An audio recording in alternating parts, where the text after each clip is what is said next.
Katie, you've been practicing law for about 15 years. Is that right? That's correct. Okay. And have you always focused on employment law, though? I mean, we're focusing on non-competes and things of that sort. That's why I wanted to talk to you. But has that always been your focus? Pretty much. I started off doing some general litigation, but also doing employment law. And then, sort of a year or so into my career, I really focused on employment litigation and also providing employment advice and counsel to employers, and continued Mhm. to do that up until today. Okay. So you operate in an advisory capacity there as a legal consultant, if you will, if that's how you could define that. Yeah. So basically, when an employer is trying to figure out how to navigate an issue, I would come in and try to provide them kind of a risk-based assessment of whatever it is they're Mm, dealing with, and try to help them figure out a solution that works best for their risk tolerance. very good. Okay. Have you seen a lot of time in the courtroom and doing litigations and things of that sort? That's always seems like the scary part of the law. Yeah, I definitely did more of that earlier in Mm, my career, but certainly have been involved in litigation as in-house counsel. So typically, you're managing outside counsel who are doing they're standing in front of the judge, but got you're it. on the back end doing the approach and reviewing, again, risk tolerance and how you want to frame arguments and things like that. So it's a different perspective, but it's still the same issues that come up in a courtroom. Right. And there's a lot of uh, areas of employment law that we can get into. I'm sure there's a wide dichotomy there. Um, but have you spent a lot of time around or working around sales and marketing organizations specifically? Yeah. So typically, with both clients and as in-house counsel, there are many issues that tend to be either specific to a sales and marketing organization, or just come up more often by virtue of the nature of that type of an organization. And we'll talk through some of Yeah, them, wage and hour issues, but specific to commissions. Non-competes tend to be a higher focus when somebody has direct contact and touches with your clients and things of that nature. So it's not necessarily a different area of law, but it certainly highlights different parts of the law in a way that's just more focused than other parts of a company's organization. got it. Got it. Well, this is, I think, going to be a really enlightening conversation for everyone that's listening in. I purposely reached out to Katie to have this conversation because in the headlines, we've seen that as of, I think it was early January, FTC proposed a ban on non-competes. And, for a lot of us, you may not deal with it because of the state that you're in. As an example, you may not see it as often, as prominently, but I think the stat that I read was 1 in 5 employees is subject to a non-compete, which is a lot of people effectively. And the let's see here, the chair of the Federal Trade Commission, she was quoted in saying that non-competes block workers from freely switching jobs, depriving them from higher wages and better working conditions, and depriving businesses of talent pool that they need to build and expand. By ending this practice, the FTC proposes that the rule would promote greater dynamism, innovation, and healthy competition. The proposed rule would ensure that employers can't exploit their outsized bargaining power to limit workers, their opportunities, and stifle the competition. So this is a big issue. You just mentioned it's highly prevalent in sales. But there's a couple sides of this. This isn't just the employee and their limiting factors for them. It's also it's and you look at the other side of it, I think, is that it's helped propel businesses is as well from a competitive standpoint, right? I mean, the landscape of businesses is tough, and this is a key factor in helping businesses stay innovative and stay ahead of the competition. So it's, there's two sides of this effectively, right? And you've been, I would imagine, in a variety of scenarios working with companies that have employees that are coming in that are attached to non-competes, and then maybe working with organizations that have employees that are held to a non-compete that might be competing with them. So both sides of that pendulum, have you seen that both? Yeah, so and I would agree, there's a balancing act, right? So I Mhm. can understand, I've seen both sides, so I understand the perspective of both sides. employers put a lot of time, energy, and money into developing their employees, and they don't want to have that taken to support another company and a Right. competitor in the same space. So there's a part of this that's really critical to protecting that sort of employee development and investment.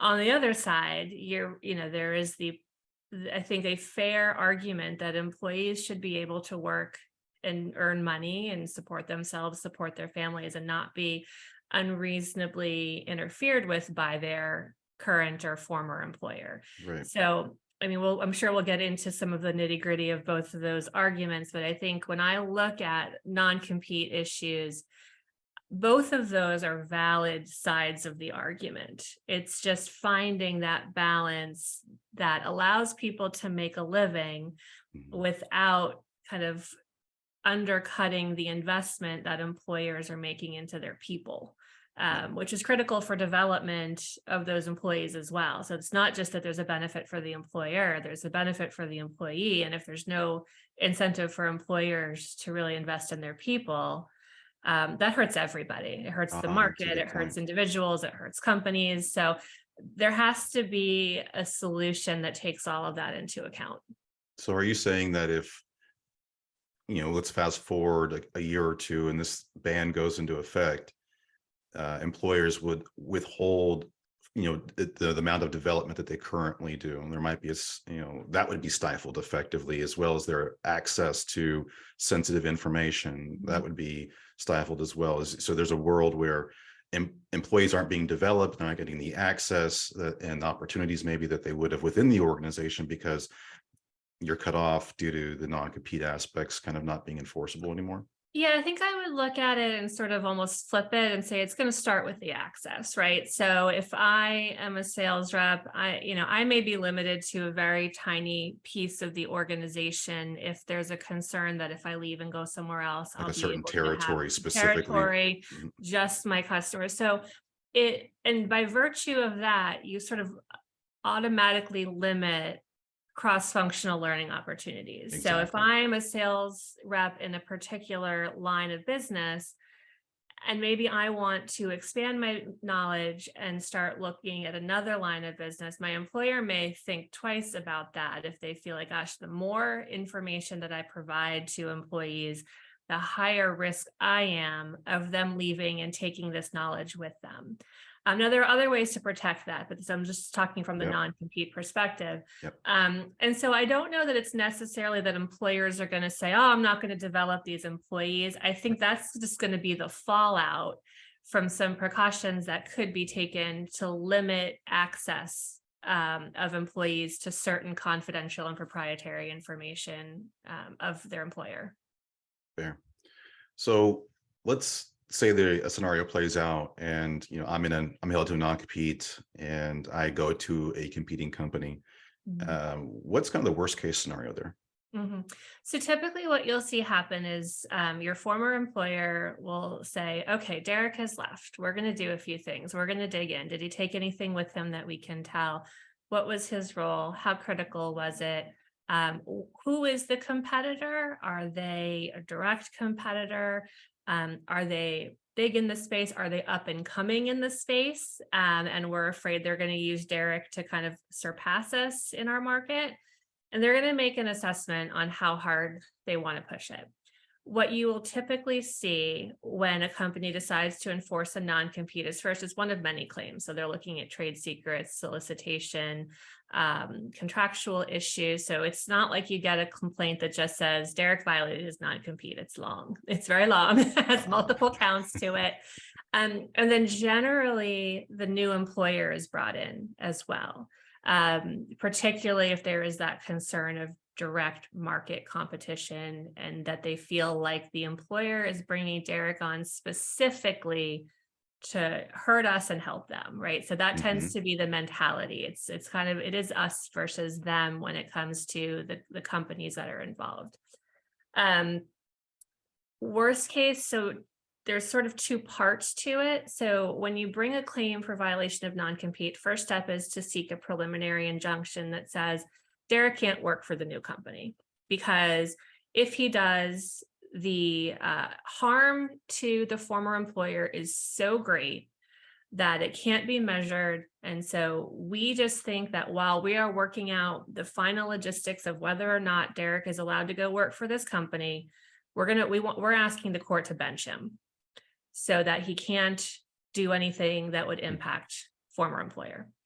And so that makes the new employer a little nervous and says, what do we do? What do we do with Derek? Do we terminate him? We've issued an offer. Do we pay him to do nothing? Like, what are we doing here? Because of that, often you'll see early mediation where the parties will come together, and we can talk through, I think, that separately, but that's one option where we say, okay, let's just at least say, can we agree that Derek can work there with some restrictions? If all that fails, and let's say Derek is benched, we try a mediation, can't reach a resolution, you're going to continue through litigation, which is time spent. It takes a long time to get through it. There's discovery. They can go through and look at, did Derek take information? What did he take? Let's get his phone records. Let's look at all of the information that Derek could have possibly taken, and see, can we show the court that Derek took our stuff and brought it to the new company with the intention of taking our clients? And then you're going to get through litigation, and there's going to be, final determination on, did Derek violate the non-compete? Are there penalties? What is that going to look like? It can vary. It ranges because it depends. I mean, did 15 of our clients leave with Derek, and I can show a direct damage? Were they big clients? Were they small clients? Were they longtime clients? Were they new clients? So it's hard to say, damages can be exponential because it varies. And I would say many of these are worked out, as with most litigation matters, prior to getting to kind of a final trial. Okay. But there's potential for exposure. And that's part of why the new company gets brought in often, because we also know most likely Derek can't afford to pay. Well, no offense, Derek.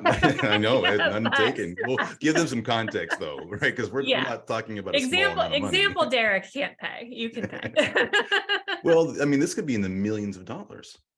Depending on the size of the book of business, I think theoretically, I don't think you often see that, because clients become aware, right? They understand, they hear, or they're directly contacted by counsel saying, we're letting you know he's left, there's a non-compete. And it's hard. That becomes harder because there's a PR element to that, right? Do you want to be the employer that tells your customers, you can't go work with Derek because it's non-compete? You can't expose that because there's an NDA likely in place, so it's not like someone's Yeah, going to go so on there are LinkedIn and some say, PR issues, or he's left doing, you need to stay working with us. And so there are some decisions to make. I mean, I think as employers are looking at non-competes in general, not just from a legal perspective, but from a PR perspective, given the state of the world and, how people feel about non-competes right now, there's a PR element with customers who are, so I'll give an example. It's kind of a silly example. You can't have a non-compete with lawyers because people have the right to be represented by who they want to be represented by. And so there's some question in some jurisdictions whether that goes to in-house attorneys or not. But I think for the most part, people can secure their counsel. And arguably, if you think of other services, but like personal professional services, the same theory applies. If you're in insurance and you have a broker you like working with and you've worked with forever, it seems a little weird to say, well, you can't work with them now because they've gone from one insurance company to the other. So again, it's not fair to that insurance broker either, right? It's a difficult situation. But I, as a person, if I'm like, wait, why can't I work with the guy I've worked with for 20 years? This makes no sense. So there's, again, it's all about customers get stuck in the middle, employees get stuck in the middle. Yeah. I read it off the stat earlier. I think it's 1 in 5, and the New Yorker put out a article about this and said that the majority of people who are impacted by this are regular everyday people. You don't, a non-compete you might think of it as being for that big executive, but the vast majority of these are impacting everyday Joes. So we get stuck in the middle in these situations. And, if the new employer decides that, hey, while you seem like you are a great rep at the last company and you could help us here, due to this situation now and what's arising, we're not going to move forward. So we're not going to keep you in the bench. We're not going to keep you in the payroll. And so that employee effectively is that person is out of luck because they've left the last company. They're not going to probably take them back at this point. And, so I have not been in that situation myself. But I imagine a lot of people out there are looking at that and dealing with it as well. But the thing is, it's also based on what state you're in too, right? Because I'm in California right now, and I think there are no non-competes in California. Right. Yeah, and I think what you're seeing in many states is exactly to your point. There's an effort to minimize the applicability of non-competes for folks who are in hourly or lower wage earning roles. But I think you raise a really good point around who this impacts the most, because when a company goes to their former employer and says, we want to enforce this non-compete, and we're going to bring your new employer in, new employer has to make a choice. Am I so wedded to this employee that I'm willing to invest time, money, resources to bring them on? Mm-hmm. Typically, that decision is made only in very high level and specialized roles. So you might have, like an account rep or something, and they're going to say, okay, we can probably find another account rep. The leader of the sales team for a specialized line of business, A CRO as an example. CRO or a VP, some level. You took the company from 5 million to 50 million in 3 years, and you're going to go work for a competing, company in that same sector. Right. And the new they might make employer that is going to exception. say, I will gladly spend 6 figures right now to make sure that you can come in and do the same thing for us, because so we there's see wiggle the room for long-term certain revenue. people, but the folks that are on the front line, those that are middle class, if you will, or lower, it's, those are the ones that really don't, because they can't afford a lawyer either if they have to, if there is personal things that are they're liable to, and so forth. Right. And oftentimes, again, if you're at a higher level, let's say it's a CRO, the company is often going to cover the cost of attorneys for both. And if you're in a lower to mid-level role, even if the company decides, we want you here, we're going to work on this, they still may not cover your legal costs. They might just say, we're going to cover ours. So there's a wide variety of options for new employers when they're bringing on folks with non-competes. And, I think one thing that you see a lot is just everyone has a non-compete, like valid or invalid. It's in most people's contracts. Well, what's up with that? I mean, you take a state like California and you're hiring somebody in that state, and then you're writing it in. Is it just a scare tactic? I think in California, for the most part, you won't see it, or there'll be a carve out that says if you're in California, you X. I'd say it's really those other states where there may be some nuances around what you have to do to present the non-compete. So some states say you must present the non-compete to somebody 10, 14 days ahead of their start date, make sure they have a opportunity to review it. Other states say you can't give it to them until after they start. There are all these very specific mechanisms. So because of that, I think when you're talking about a multi-state employer, it's easier to say, here's the non-compete. We know there are these carve-outs. If you make less than X, if you are in California, if you're hourly, and set that out. But it doesn't necessarily mean that it's valid in terms of, I gave you 14 days to review this, or I gave it to you at the right time, or it has all of the details that are required for this to be valid. So I think sometimes employers just say, we're going to put it in, and then we'll figure out if we can enforce it later. Because it probably doesn't come up a lot anyways. Yeah. And it's not, I don't think it's an effort to be disingenuous, to be honest. I think it's just an effort to streamline the hiring process in a world where non-compete legislation is so varied state by state. You don't always have an HR team or a legal team that can manage that So it's a and just say, in okay, case it's a more just so. in Mhm. case, it's there, it's a backup, but you may know that, okay, not everyone's going to have a valid non-compete because we didn't hit all the right boxes when we were hiring this person. Fair. Okay. Well, and last question on this topic, just for those listening, can you clarify the difference between a non-solicitation and a non-compete? Yeah, so non-compete provision says that if I'm working for a company, I cannot go and work for a competitor in the same space for a period of, 6, 12. Usually the higher end is 24 months. And there's really no carve out. It doesn't say, oh, you can't go as long as you, or you can go as long as you're not doing the same type of work. It just says, nope, if we have a competitor, you can't go work for them. Hmm.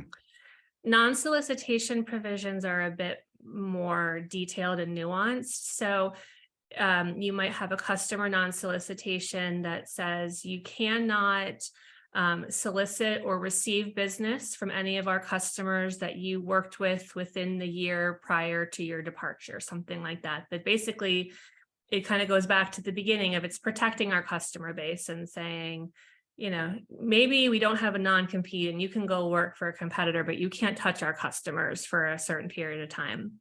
Another type of non-solicitation is an employee non-solicitation provision saying you can't take our employees away from us. So you can't go use our people to start up a new sales team at a competitor within a certain period after you leave. So And these are again, pretty common, right? those are pretty common, and I'd say California being the exception, they're generally enforceable because they're more narrowly tailored to protecting the employer's interest, which is what kind of one of the legal terms you see thrown around about this. It says, okay, if you want to go work for a competitor, fine, just leave us alone.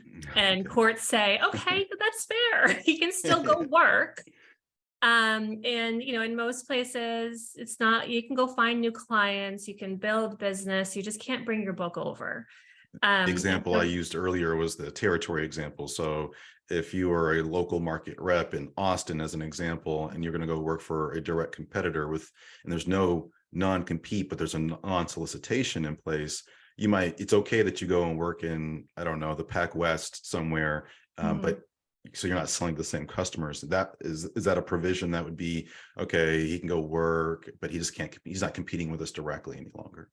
Yeah, and I think theoretically, if there's no non-compete, you could still sell in Austin, but you'd have to sell to new customers. You'd have to cultivate and almost start over your Right. sales Which would be tough. Yeah. approach to bring Mhm. in customers that you didn't touch. Okay.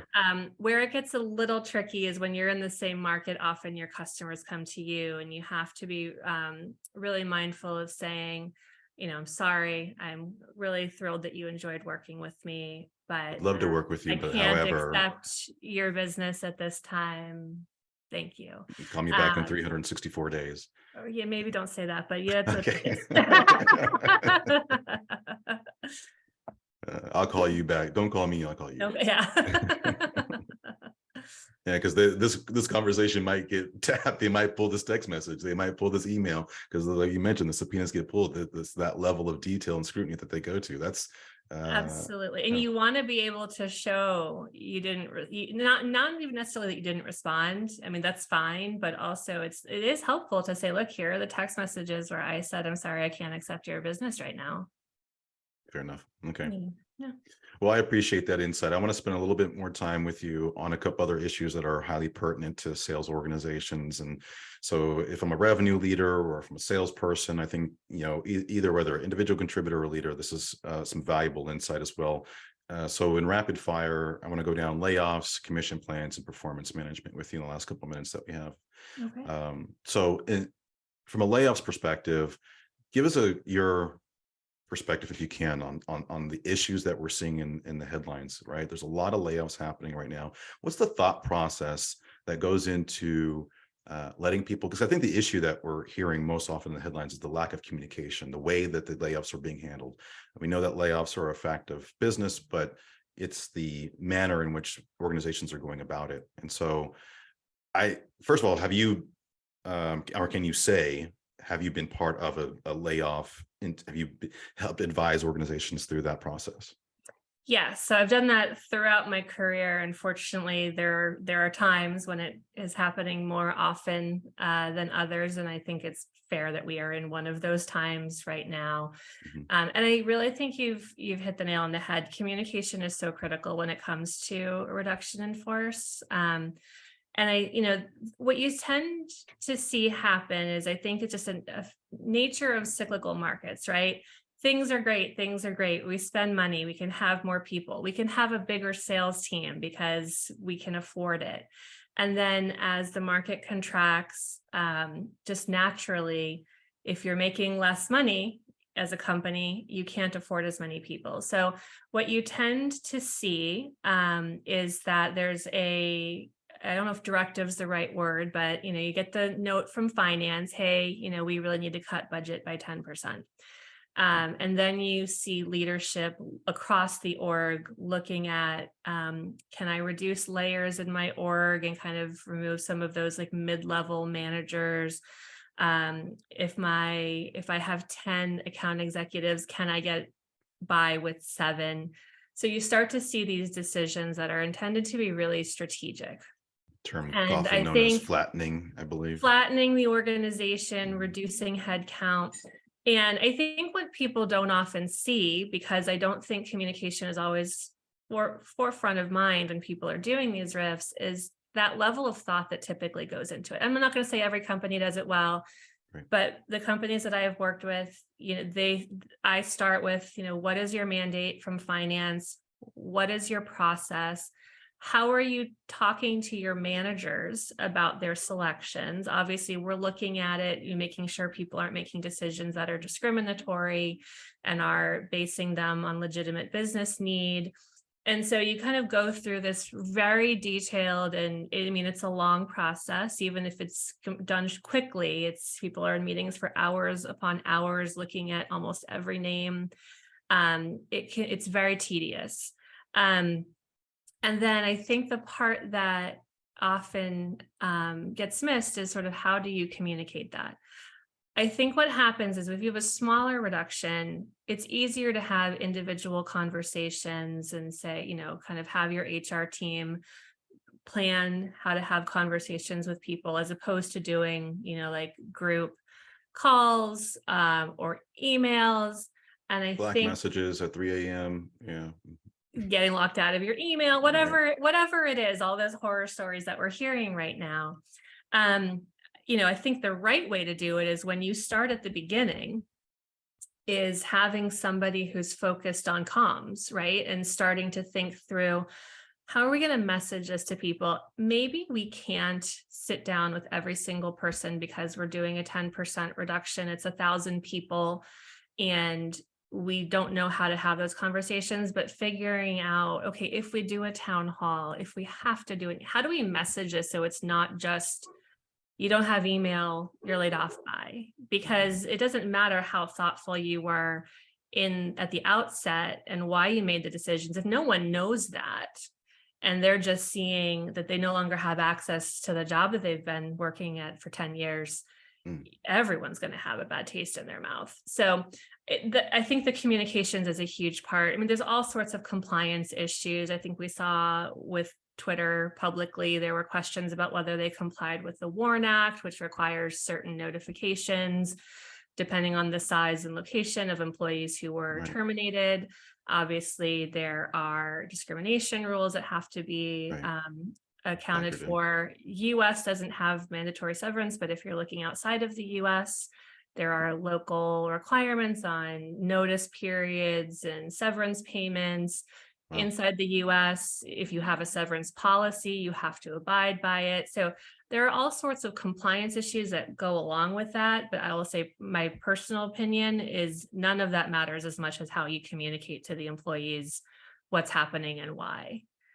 If they feel like you're treating them humanely, you'll see it. And I think you see it on LinkedIn. I've seen some companies where, their employees are like, I'm devastated to announce that I have been laid off, but I understand the decision. I still love this company, and I appreciate that they treated me in an shooting appropriate out their manner. leaders and the way they handled it. And that's huge PR bump. for the company, and you look at the companies who are doing the opposite, and they're getting the hugely negative attention right now. Right.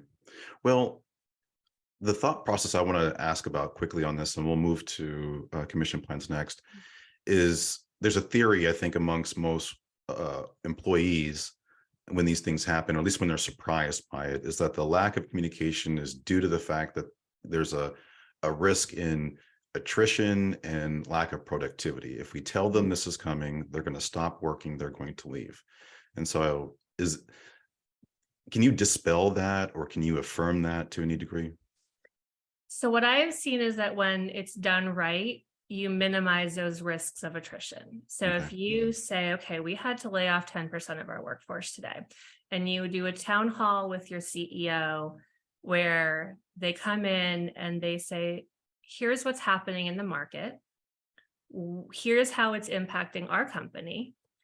This is why we made the decision. And we were very strategic in how we selected roles who would depart and who would remain, because we see our business doing X in the next 2 years. And each and every person who is in this room or on this call is critical to us achieving that goal.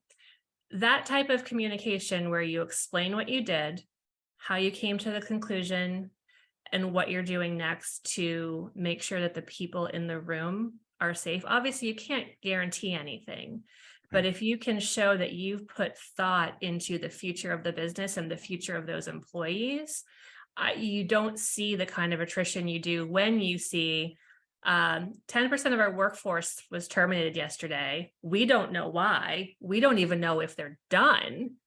That's when you see the increase in attrition from people who are just terrified about what's happening at their job. Right. Like, I'm next. Yeah. In, or potentially. So they're looking. Right? Everyone's looking, and they're not And doing the job. even if my boss is telling me everything's okay, I'm still looking. The writing's on the Absolutely. wall, as they say. Yeah. So, and you're losing productivity in the meantime. yeah, I was listening to an interview where this person had in their studies an MBA focused primarily on workforce reductions and the horror stories, the best practices, and they were citing examples of where it worked and where it didn't. And the key learning that they shared was that it's when you're providing services or support to those. So it's the communication combined with additional support for landing, right? So whether there's job search, and I know big organizations are really good about this a lot of times. I was at Dell, and they went from public to private, and they offered some options in that process of restructuring the organization, and they were very communicative about it. And they provided options and support to employees that were looking at making that change in their career. So it sounds like the communication is absolutely key, and I would imagine you'd agree with that aspect too. Like, if you can provide services and help people find that next thing, as opposed to just kind of being a talking head about it and saying, hey, hit me up if you want to find people. I know good people, because it's great that leaders put that out there, but it's another thing to actually put programs in place that help operationalize that intent. Would you agree? Yeah, there are a number of vendors that employers will work with at the time of a reduction that can offer, resume review, career counseling, and it's a fairly easy, and it's not cheap, but it's not expensive, added benefit that you can provide to somebody on the way out to help them have a leg up as they're getting into their next role. And I think that is hugely appreciated as well. Right. It's a PR bump from that standpoint, from that investment. And then it's also, hey, you know what, at some point you're going to come out of this, and you might want to bring those people back. So, right. The way you leave, the way you walk them out, it says a lot about the probability of them coming back for you. Absolutely. So commission plans, quickly talk to me about the importance of collaboration between legal and the sales organization when they're going through these commission plan restructuring. I mean, it's February right now, and I imagine a lot of people are just issuing out their comp plans for 2023 for their sales organizations. If not, they just recently did. What does that process look like, or what should it look like between sales and legal? It's an incredibly important collaboration. So I've drafted a number of sales plans, but I am a lawyer.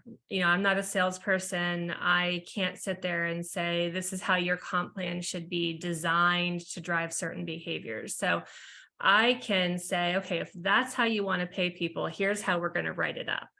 So when I do a comp plan, I rely heavily on the sales team to explain to me, this is our comp model for variable compensation, and this is why we're doing it that way. So it's one where I feel like neither can do it without the other. Because I know, what are the critical parts of a comp plan? Obviously we have to define when comp is earned, when it might be forfeited, when is it paid, what do we do in the case of overpayment? So, those logistics and the legalities around that, you really want your legal team to focus on, so that your comp team is freed up to say, what are the behaviors that we need to drive? And how does our compensation model support that? And then you put those two pieces together and you have your comp plan. I'm a huge believer that comp plans should be as simple as I was possible, going to say, while also driving behavior. That's tough, though. It's easy said than done, right? It's easier said than done. And I will say, I think no matter how many times I draft a comp plan, somebody comes back with some off the wall question, and we're all looking at. Oh, you mean like the person who has to sign off on it, like, you've signed it and you're 9 months through the year, and someone says, "Well, what about this? I think I'm owed more because," and we're all looking at each other. So I always laugh and say, your comp plan should cover like 90% of the questions that are going to come in, because you will never be able to factor foresee everything all in. of the questions. And if you try to do that and address everything, nobody gets a comp plan. Nobody gets a comp plan. It's wildly confusing. Right. And at some point you just have to say, we know we're going to get some weird requests this year to pay more under the comp plan, and then we'll just deal with it when it comes in.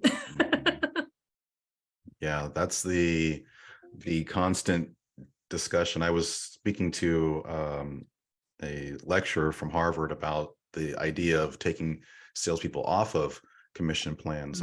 I heard another author talk about this, and I just wanted to kind of bounce it off and get his perspective on it. Would that work? Would we still be able to drive the behavior that we need to in this role, as customer facing and with quotas and revenue expectations? And so if we got rid of quotas and got rid of commission plans altogether and we just put them on flat salary, could we still move the needle? Have you ever seen that, or is that? I've actually never seen it. It's an interesting concept, and the part of me that spent far too much time digging into comp plans, I think it's an interesting perspective. I would love to know. I don't know. I'm not a proponent of it whatsoever. Yeah. It's just it's an issue. We're always trying to get better and get more productivity, and there's an operating theory out there that is saying that we're holding ourselves captive to these short-term targets and these commission plans and these sorts of things. And then you think about the aspect of how most commission plans are sell more, make more oriented, and they don't factor in quality so much. Are you seeing that component in comp plans that you've helped write and authorize? Look, there's a sell more here, but you have to hit these kind of quality matrix when you think about the cost of the business and certain types of customers and these sorts of things. Do you see the qualitative aspects at all? I do. I think you're seeing more of a focus on retention, and also just quality of lead, and and having carve outs for. It's great that you brought somebody in, but if they drop out after a month, we have to be able to plan for that. I would presume that with the idea of a salaried salesperson, your biggest objection is just going to be, well, what if they don't do their job very well, and then we're spending a ton of money after nothing? My guess is that mentality would forestall like 95% of companies from trying it. So I'd be curious if there's, any kind of research on case studies on those few companies that are willing to be the ones to try it out and let the rest of us know how it goes. Someone's going to test it out for us, but it's not going to be me. Right. Well, and I think if you look at, your finance teams and your payroll teams, they would love that, right? How much time and energy does your finance lives a lot easier spend every month, every quarter, calculating, arguing with people, reconciling, clawbacks, right? Yeah, clawing back. It's a very hard program to manage administratively, no matter how well it's designed. It's just a lot of time and energy. It's another plug for maybe to explore it. We'll have to dig into it more. All Yeah. right. Well, I'm going to bring us home. And the last topic is performance management. Mm. A lot of the conversations that I have with with other consultants or even leaders is around this topic, obviously, and that's coaching underperformers and the legalities around that specifically. So there's a couple elements here. You have managers who aren't always or are very rarely versed in employment law. Mhm. And unless you've worked for a large organization, often that's just not training that you get. So understanding how to manage salespeople in different states becomes, I think, a point of clarity. Is there any advice that you would give a new manager who has direct reports in multiple states? Like, what would be that top of mind thing that you would tell that person? Yeah, I think you kind of really framed it up nicely that if your company doesn't have a broader performance management program, managers are on their own. And as an employment lawyer, when you have managers doing the same type of work differently when it comes to management, it's a nightmare. So when performance management is one of those things where there's not a lot of laws around it, right? As long as you're doing it appropriately, you're not being discriminatory and singling people out, you can manage people in the US the way that you think is appropriate. So I think the number one thing is consistency. So if I have 6 sales reps, I need to hold them accountable to the same targets if they have all the same targets. They and regardless of gender, race, ethnicity, it's that consistency is key. And so I think, you mentioned the RIFs earlier. I'll say anecdotally, what you often hear is it comes time to make a decision around a reduction. And a manager will say, well, I picked this person because they're a low performer. And then my first question is, okay, tell me more. Have you ever written them up? No. Can you show me where they compare to your other direct reports? And they're like in the middle. Okay, have you talked to this person about performance? No, but they're definitely the lowest performer. And I'm like, well, you don't have anything other than these metrics. They're not the lowest performer. So we can't pick them for that reason. Maybe there's a skill set gap. And as we're looking at kind of the new direction of the company, there's something else, but we're not using performance as a selection criteria if you've never managed performance. So I think that's where it becomes really critical. Or also you'll see even outside of the context of a reduction in force, manager will come to HR and say, I'm ready to terminate so-and-so. And like, well, did you talk to them about their performance? And this is where, sometimes in my role, I have to go beyond legalities. So even if it's legal, we're an at-will country for the most part, except for Montana. So we can make employment decisions in a non-discriminatory way based on anything. But is it fair, right? So that's my question is, so you want to fire somebody because of performance, but you've never told them they were a low performer. You've never given them tools to improve. You've not given them time or an opportunity to improve. Why are we going right to termination? And it goes to, some degree of legality, but it's mostly, what kind of employer do you want to be? What do you want your workplace culture to look like? So I think performance management is one of those skills that is just underrated, and people don't understand the importance of it. And I think in sales, you probably might disagree with me, it's almost easier to measure. If somebody, I'm a lawyer, right? I can give advice. Some people will agree with it. Some people will disagree. It's a little more subjective. Okay. It depends on your risk tolerance. If someone's super, super conservative in their legal risk tolerance, they might not like working with me because I'm going to tell them, well, maybe you can take a risk here. And they're going to say she's a terrible lawyer. She's too risky. So it's nuanced. Okay. It's nuanced. Now, if I'm managing a sales team and everyone has $1 million target, and I can say, okay, I have 3 members of my team that are above $1 million. I have 2 that are like 850, but they have really strong pipeline. And I have 1 who's at 100 and no pipeline. Objectively, I know that I have 1 person who's not performing well. So I can track that. I can give tools, and then I can measure improvement. So from that perspective, I'm always surprised that sometimes sales orgs don't do as much on performance management, because from So my view, I'm let like, me this put is the this org simple. where it's easiest. Just do Exactly. You it. took the word out. Like, it's so much easier for you because it's right there in front of you a lot of times. But it's not always performance based. There's also the issue of the toxic top player, right? There's that aspect of it too, where they aren't good for the culture fit, if you will. They're alienating the organization. They're not adhering to the expectations in the business, like updating their CRM by a certain point or attending Mhm. meetings or what have you. And so, I mean, you can call it insubordination, I guess, but Mhm. it's maybe not truly that. It's just someone who's a maverick. And it's hard to have that conversation time to time. And it's not, I don't think it's a big issue that we see, but having the conversations, whether someone's underperforming or they're a top performer performing well and having behavior issues, we still don't have the conversation. And I think one of the reasons, who spent most of my career as a frontline manager, is because we're scared to get in trouble. We're Mhm. scared to, the employee has a lot of rights and is protected. And if we approach that issue incorrectly, it's uncomfortable. It's the hardest part of the job.